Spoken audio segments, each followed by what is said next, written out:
Vamos a hablar sobre la amenaza a la libertad de expresión, que no es un tema menor, porque la libertad de expresión, como la libertad económica, etcétera, la gente solamente se da cuenta de que la pierde cuando ha desaparecido. Se da por hecha, igual que el agua, igual que el aire, hasta que nos falta. Y cuando nos falta, nos damos cuenta del enorme error. La libertad de expresión es clave precisamente para atacar la desinformación. Nos están intentando vender constantemente que para atacar la desinformación lo que hace falta es censura, y es exactamente lo contrario. Para hablar de todo ello tengo aquí a Juan Rayo, al que todos conocéis, que además es decano de la Universidad de las Hespérides, que es precisamente un foro donde defender la libertad. ¿Cómo estás, Juan? ¿Qué tal? ¿Cómo estamos, Dani? Encantado de estar aquí, como siempre. Bueno, yo estoy extremadamente preocupado. Extremadamente preocupado porque veo que hay como una especie de comodidad, ¿no?, por parte de un montón de gente ante el ataque a X en Brasil, la detención del CEO de Telegram, la carta del comisario europeo Breton a Elon Musk. ¿Estamos realmente ante un ataque a la libertad de expresión concertado? No sé si concertado, pero desde luego coincidente lo es, y visto en perspectiva sí parece concertado. Desde luego parece que hay una preocupación común entre muchos estados de muchos países que temen no poder controlar los circuitos de información. Y uno podría plantearse, bueno, ¿y qué hacen estos dos hablando de libertad de expresión en un programa que es mayoritariamente económico? Bueno, al margen de que cualquier foro es bueno para reivindicar la libertad de expresión, creo que hay una conexión muy clara entre la libertad de expresión, la libertad de pensamiento y la libertad económica. La prosperidad de nuestras sociedades comienza en la revolución industrial, y comienza en la revolución industrial básicamente porque se crea un marco institucional, algunos lo llaman la ilustración, pero bueno, en general un marco institucional y cultural en el que se pueden intercambiar ideas y se pueden mezclar ideas y se pueden fusionar ideas. La revolución industrial fue sobre todo una revolución intelectual, una revolución moral, una revolución intelectual y una revolución tecnológica que deriva de la revolución intelectual, porque si no se puede hablar libremente, si no se puede discutir libremente, si no se pueden exponer ideas que pueden ser probablemente falaces o incorrectas o alocadas, pero en cualquier caso conjeturas que conviene exponer y debatir en el espacio público, entonces no hay progreso intelectual, y sin progreso intelectual no hay progreso económico ni bienestar. Por tanto, creo que la libertad de expresión no solo tiene la dimensión política de la que todos somos conscientes.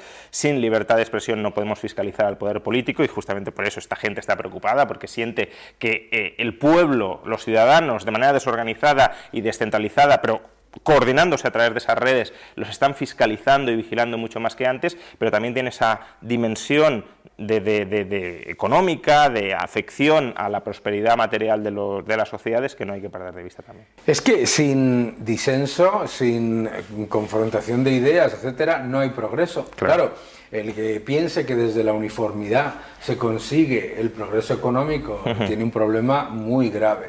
A mí me parece extremadamente preocupante que se introduzca de manera concertada y constante en la mente de los ciudadanos la idea de que el problema de la desinformación se soluciona con censura.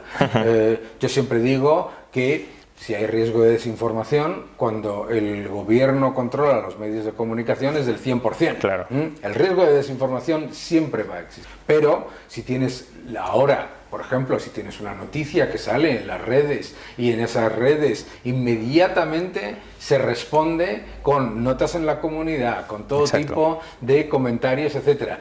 Me parece que no es que quieran contraponer la desinformación, sino que quieren controlar la desinformación. Sí, quieren el monopolio de la desinformación, ¿no? A ver, aquí hay dos temas. Uno, aun cuando el Estado fuera una organización angelical y que funcionara perfectamente, sería muy problemático, de hecho imposible, censurar asegurándote de que lo que estás censurando es verdaderamente desinformación.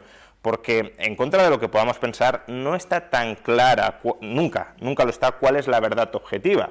Incluso uno podría decir, bueno, pues apelemos a la ciencia. Bueno, justamente la ciencia va evolucionando, va cambiando, y los paradigmas que a lo mejor eran válidos hace 100 o 200 años, hoy son, o hace una década, o hace 5 años, o hace un año, hoy son inválidos o parcialmente inválidos. Recordemos toda la desinformación que hubo durante el COVID, y mucha de ella venía avalada por la ciencia. No es que fuera desinformación contra la ciencia, sino desinformación que venía supuestamente del consenso científico y que gracias a las redes se pudo combatir. Pero, claro, si uno dice, no, petrifiquemos ahora mismo el estado del arte, el estado de la ciencia, y a partir de esa petrificación, todo lo que sea aparte censurado, porque es desinformación, es mentir, son bulos. Pues ahí tendríamos un problema muy grave, que es que no hay, como decía antes, progreso en el conocimiento científico, en la discusión, y estaríamos en muchos casos censurando informaciones que pueden ser verdad, pero que atentan contra el paradigma dominante, que es el incorrecto. Pero es que además, aquí caemos claramente en la falacia del nirvana, ¿no?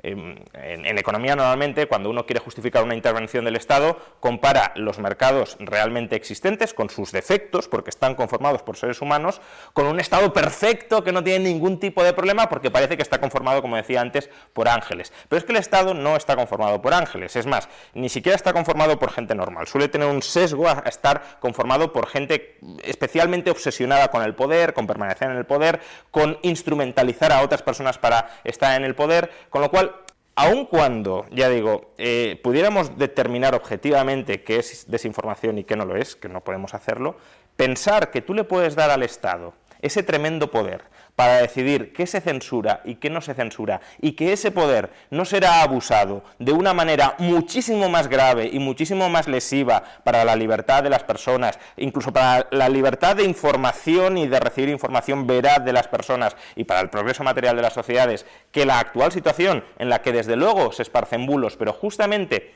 porque todos somos conscientes de que puede haber bulos en la red, también los habrá que intenten reafirmarse en los bulos que reciben, claro, pero también estamos más alerta de que algo pueda ser un bulo, y siempre tendemos a poner en tela de juicio sobre todo aquellas informaciones que más nos chirrían, ¿no? Pero claro, con el Estado se generaría esa uniformidad de la que hablabas antes, solo una doctrina, que es la oficial que marca el Estado, y sería no la doctrina de la verdad, sino la doctrina de la propaganda del poder político que le interesa institucionalizar en un momento dado para tener controlada a la población. Porque es que si controlas la libertad de expresión, controlas la libertad de pensamiento, porque te están colocando las ideas en la mente, y controlando la libertad de pensamiento controlas la libertad de acción, y eso es lo que quiere el político, controlar la acción de las personas, que le vote o que al menos no se rebele contra las injusticias y los abusos de poder del Estado.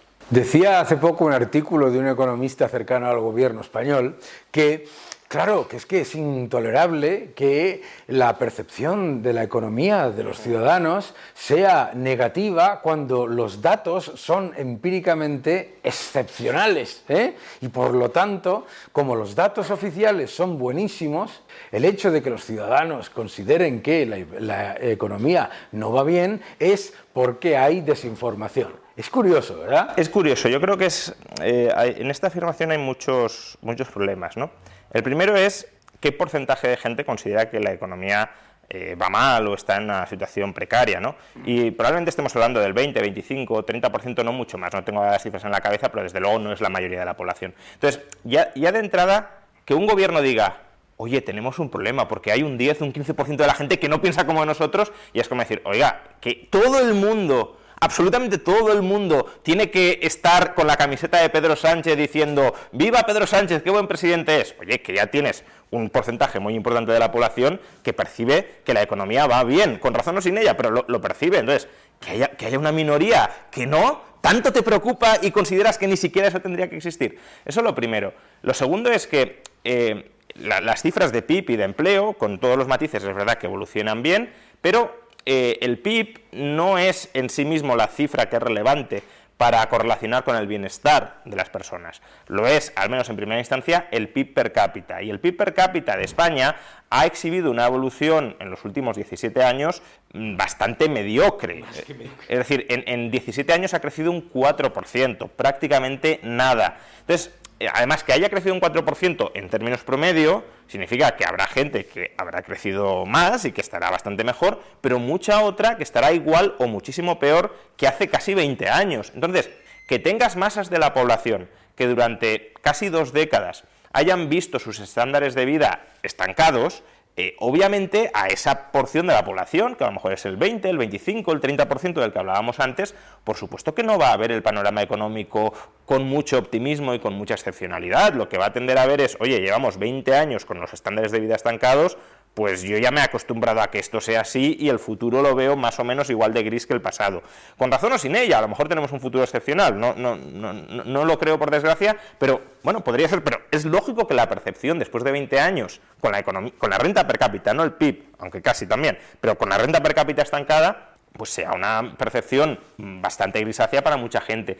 Y uno se podría plantear, ¿y cómo es posible que el PIB vaya tan bien, bueno, también esté creciendo y la renta per cápita esté más bien estancada? Pues porque parte del motor de crecimiento y de la creación de empleo es de la inmigración, que eso es otro debate, no es per se criticable ni mucho menos, pero claro, lo que nos interesa no solo es que la tarta crezca porque hay más gente dentro de la economía, sino claro, que cada persona que hay viva mejor. Claro. Y eso es lo que no estamos consiguiendo porque, entre otras cosas, la productividad de la economía española lleva 30 años estancada. Y en España, durante los últimos ya no 20, sino 30 años, que se dice pronto, nuestros estándares de vida solo han mejorado o porque en una familia trabaja más gente o porque la gente que trabaja más horas, pero no porque en términos generales seamos más productivos. Entonces, sí, incluso esa parte de la renta per cápita que ha aumentado, en 30 años lo ha hecho y en los últimos 17 ese 4%, es sobre todo atribuible a que la gente trabaja más. Entonces, sí, tampoco es que sea, vale, sí, tenemos más ingresos, está bien,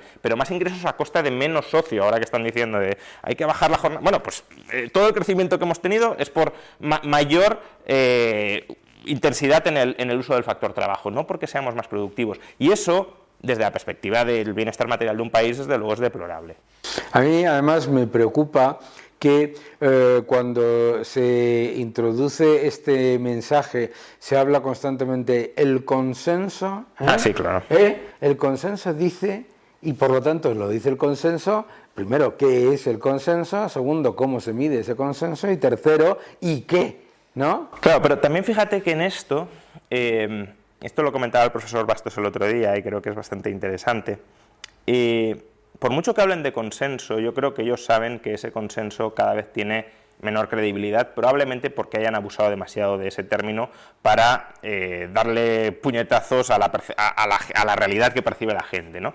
Porque, decía el profesor Bastos, vamos a ver, cuando un Estado tiene que recurrir a la censura o quiere recurrir a la censura, eso es una muestra de debilidad, no de fortaleza, porque si la gente confiara mayoritariamente en el Estado o en el consenso, claro, pues el Estado diría, mire, lo que ha dicho este es falso, no hace falta censurar, simplemente ustedes me creen a mí y yo digo que esto es falso, o este consenso del comité de expertos o de lo que sea dice que esto es así y otros están diciendo que no, pues como todo el mundo confía en el comité de expertos, pues da igual lo que digan otros. Pero cuando tienes que censurar es porque la gente ya no te cree, claro, y entonces no quieres que escuchen a otros porque sabes que creen más a los otros que a ti, claro, y por tanto lo quieres silenciar. Y entonces todas estas apelaciones al consenso, de no, solo hay una forma de pensar y solo hay una información y una opinión válida sobre este punto, esconde esa debilidad de tenemos que dar la apariencia de que la razón está de nuestro lado y de que además es incuestionable que la razón está de nuestro lado, porque vamos a ver, todos creemos, al menos provisionalmente, que la razón está de nuestro lado. Es decir, si defendemos algo es porque creemos que eso es correcto, no porque creemos que es incorrecto. Pero la diferencia entre un dogmático y una persona que tiene sus ideas y sus ideales es, la persona que tiene ideas e ideales es consciente de que puede estar equivocado y está dispuesto a poner esa posibilidad, es decir, que sus ideas sean equivocadas, sobre el debate. El dogmático no, el dogmático dice mis ideas son correctas y necesariamente son correctas, por tanto, las tuyas son un ataque a la verdad objetiva, y por tanto, claro, si solo mis ideas son correctas y las tuyas no tienen nada, absolutamente nada, que ver con la realidad, ¿qué sentido tiene mantenerlas dentro del espacio público? Censurémoslas, ¿no? Ese es el razonamiento.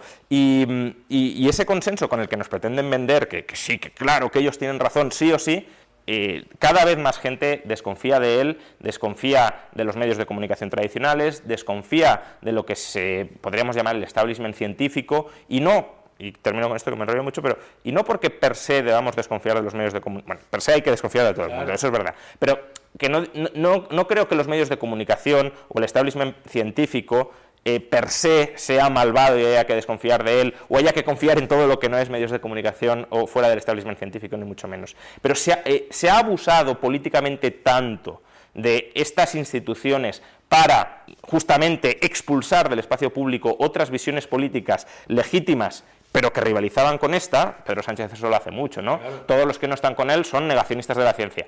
Que claro, el que no coincide con esa estrecha visión política y politizada de Pedro Sánchez, como se ha asociado tanto con la ciencia, de manera magufa e injusta, pero se ha asociado y lo asocia para justificar su intervencionismo político, pues dice, entonces soy anticiencia, porque si la ciencia es yo no quiero tener nada que ver con este. Claro, es que lo que, en vez de reconocer que la ciencia es disenso, que el debate tiene que existir constantemente y que además el concepto del consenso es extremadamente peligroso, porque el consenso tiene uno de los peores sesgos, que es el sesgo de confirmación. Sí, sí, claro. Claro, el sesgo de confirmación, pertenecer al consenso en sí mismo es ya algo que merece la pena, como mínimo, contrastar y contestar, ¿no? Totalmente.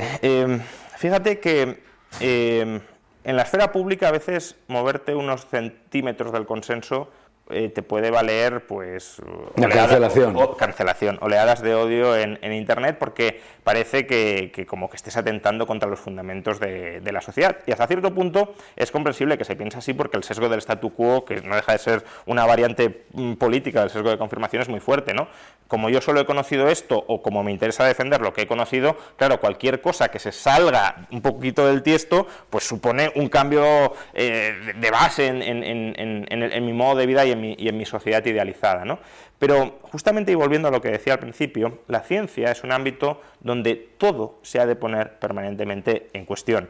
Que ponerlo en cuestión no significa que lo que pongas en cuestión sea incorrecto y que tu visión sea correcta. A lo mejor estás diciendo tonterías, pero démonos cuenta cómo en economía o en filosofía, por ejemplo, son dos disciplinas donde tradicionalmente se ha discutido de todo y con las locuras e incluso aberraciones más absurdas que uno pueda encontrar, incluso en ámbitos académicos serios. Si uno mira un journal de filosofía, se encontrará debates que, planteados mínimamente en el espacio público, suenan aberrantes por entero, y en economía también. Incluso en economía, vamos a ver, en economía se ha debatido y se sigue debatiendo con cierta seriedad, entre comillas, el socialismo, es decir, la socialización, comunitización de los medios de comunicación. ¿Qué problema hay con debatirlo? A mí me parece una absoluta aberración, un disparate grotesco, pero claro que hay que debatirlo si alguien plantea esa cuestión, y hay que mostrar por qué ese sistema no funciona. Y el ámbito de hacerlo es el ámbito de la ciencia, en este caso de la ciencia económica, o bueno, o también de la filosofía, etcétera. Pero incluso aquí se nos quiere cancelar. Bueno, no digo a nosotros en particular, en general. ¿Cómo que no? Claro que lo podemos decir. Sí, pero digo que muchas veces la cancelación no es solo a un determinado tipo de ideas, en este caso las liberales. Hay muchas otras ideas que incluso son antiliberales, que también son objeto de cancelación, porque todo lo que se sale del consenso socialdemócrata, de izquierda, posmoderna, etcétera, actual, parece que debe ser objeto de cancelación, ¿no? Incluso posturas de la izquierda tradicional más duras y más antiliberales también pueden ser objeto de cancelación si no encajan en este reducido y estrecho consenso, ¿no? Entonces, que se nos quiera cancelar a todos los que no nos sumamos al consenso dominante, básicamente lo que supone es estrechar el ámbito del debate. Y por eso, como decías antes, hacen falta universidades donde eso no suceda, donde el ambiente universitario tradicional, que es aquí se puede hablar de todo, aquí se puede debatir de todo, puedes decir lo que te dé la gana, que no te vamos a castigar. Te podremos decir que estás equivocado, obviamente, o que no coincidimos contigo, pero no te vamos ni a expulsar, ni te vamos a silenciar, ni te vamos a ridiculizar por el hecho de que estés diciendo eso, porque puedes plantear objeciones a lo mejor disparatadas, pero con buena fe y porque crees que son correctas. Eso es imprescindible, ¿no? Y en Hespérides, pues, hemos rescatado un poco ese modelo tradicional de universidad, donde se puede hablar de todo. Es verdad que los fundadores, ¿no?, somos un grupo de personas, de empresarios, de inversores, que quizá ideológicamente estamos más sesgados o más orientados hacia el liberalismo, pero en la universidad no solo es que acojamos a todo tipo de alumnos, sino que fomentamos internamente todo tipo de debates, también críticas al liberalismo, porque es que además, y esto yo hace mucho tiempo que lo digo y mucha otra gente también, ¿no? Incluso los marxistas lo decían, cuidado, para verdaderamente fortalecer un sistema de ideas, tienes que exponerlo a la crítica. Por tanto, las críticas honestas, por supuesto, porque hay muchas críticas que son puramente deshonestas y que no buscan nada, pero las críticas honestas, si bien hiladas, son fundamentales para que un sistema de ideas progrese, se adapte a los tiempos y vaya mejorando. Y en la Universidad de las Hespérides, donde se pueden estudiar títulos oficiales de economía, de derecho, bueno, de prácticamente todo, no solo impartimos pues estos grados a la luz pues de la teoría, por ejemplo, el grado de economía, ¿no? Pues de las mejores ideas económicas existentes, sino que además también buscamos que las críticas a esos paradigmas que pueden ser más o menos dominantes o más o menos reforzados, también se expongan internamente y se teste hasta qué punto esas ideas resisten o deben ser sometidas a revisión. Y yo tengo una teoría, es que tú has dicho, el marxismo antes también buscaba el debate y la libertad y el etcétera. Pero yo creo que nunca. Lo que ha pasado es que cuando el consenso estaba conformado por las ideas conservadoras, el marxismo defendía la libertad. En el momento en el que el consenso ha estado impuesto por las ideas socialistas, ahora lo que busca es la cancelación y el veto. Y yo creo que esto es importante porque, claro, hablabas de qué maravilla escuchar de una universidad donde se permite todo eso. No solamente se está hablando de la cancelación y el veto por unos paradigmas establecidos, sino la autocancelación y el silenciamiento, porque se está introduciendo constantemente la aleatoriedad en lo que es ese consenso también, ¿no? Sí, claro, básicamente convertirte en una oveja, ¿no? Claro. Es decir, yo no tengo ideas propias, me subo a lo que diga el rebaño, porque así seguro que no me equivoco, ¿no? Como no sé cuál es el contenido del consenso, yo ni siquiera tengo ideas que coinciden con las del consenso, sino que yo subcontrato mis ideas a lo que en cualquier momento esté diciendo el consenso, ¿no? Básicamente un hombre masa como tal.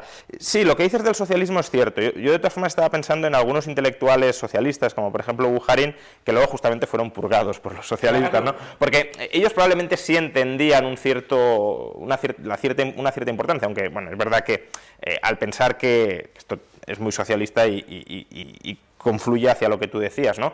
Al pensar que las ideas proceden de la estructura material de una sociedad y que por tanto pues la teoría económica actualmente más o menos dominante, ¿no? Que es lo que ellos llaman economía burguesa, no deja de ser una ideologización de las relaciones de explotación que existen en el capitalismo, pues bueno, claro que tiendes a, una vez estemos en el socialismo, esa fase de la historia y de la historia ideológica ya ha sido superada y entonces no ha lugar a que se siga repitiendo, y obviamente en los regímenes socialistas no había espacio para debatir con libertad el capitalismo en contra del socialismo. En el capitalismo sí, fíjate, es decir, todo el marxismo inundó las universidades occidentales porque, claro, dejas o dejabas esa libertad de pensamiento, pero claro, en los regímenes socialistas la doctrina oficial y pensamiento único, y como mucho sí, estudiar el capitalismo para criticarlo, pero nadie podía decir Marx se equivoca de raíz, por ejemplo, porque sería obviamente expulsado de la universidad y si tuvieses un altavoz público mayor incluso purgado, ¿no?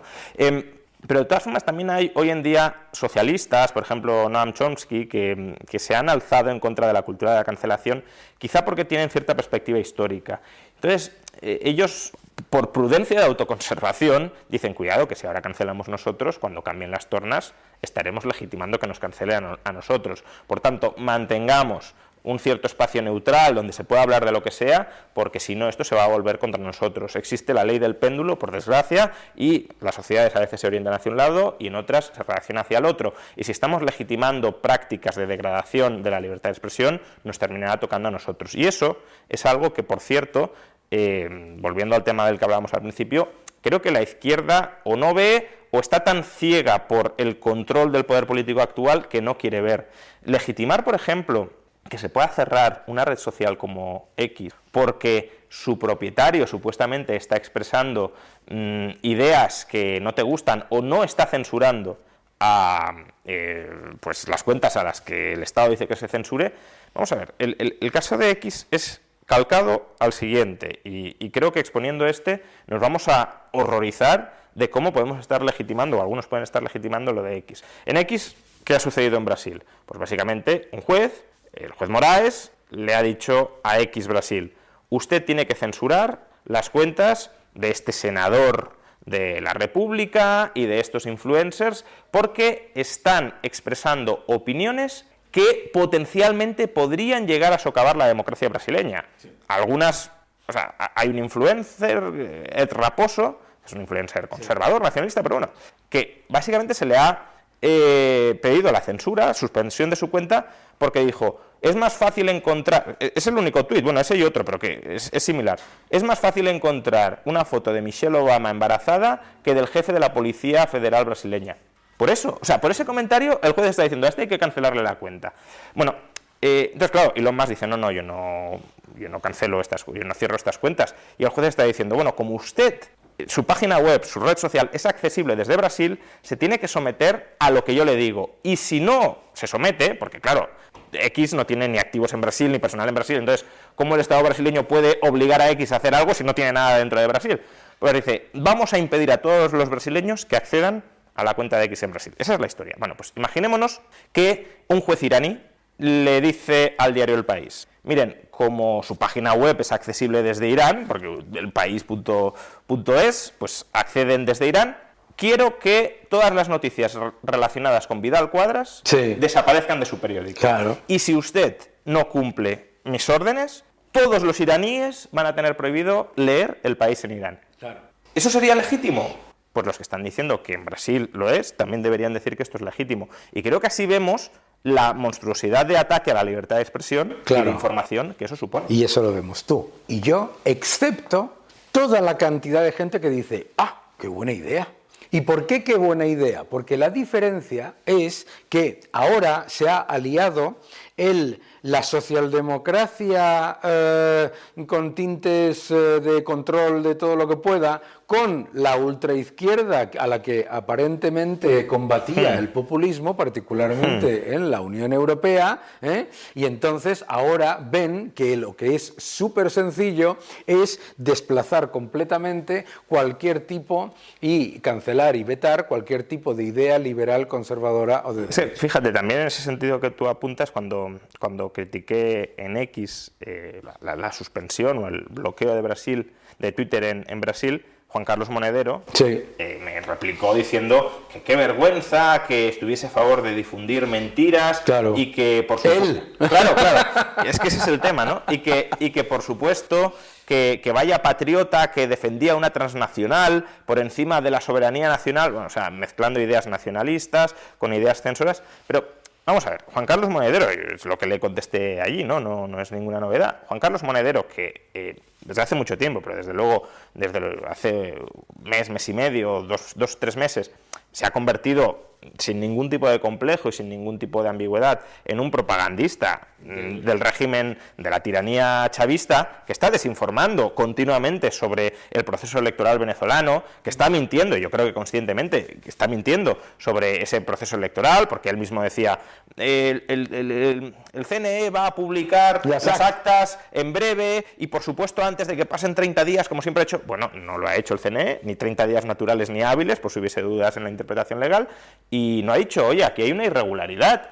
Porque él podría decir: yo me sigo creyendo el resultado que ha dicho el régimen, soy muy ingenuo y me lo sigo creyendo, pero está claro que aquí pasa algo raro porque siempre se habían publicado las actas en los 30 días siguientes a la proclamación de los candidatos y ahora no ha sucedido y yo estaba convencido de que iba a suceder y me habían dicho que iba a suceder. Pero no dice nada de esto. Claro. Entonces, si no dices nada, cuando tú mismo te has expuesto y te has ligado a una idea, es porque sabes que estás ocultando información, que estás induciendo error o que estás mintiendo. Entonces, que él legitime la censura de los que mienten como algo fundamental para preservar la democracia, cuando él sabe que está mintiendo, primero, no solo es de un cinismo extremo y de una hipocresía extrema, sino también, como decía antes, de una ceguera extrema. Porque cuando cambian las tornas, si es que cambian, que cambiarán, uno de los primeros candidatos a ser censurado, y con razón en función de la norma que él está estableciendo, es él mismo. Claro. Entonces, o no valoras nada tu libertad de expresión, o confías en que los otros nunca van a tener el poder, lo cual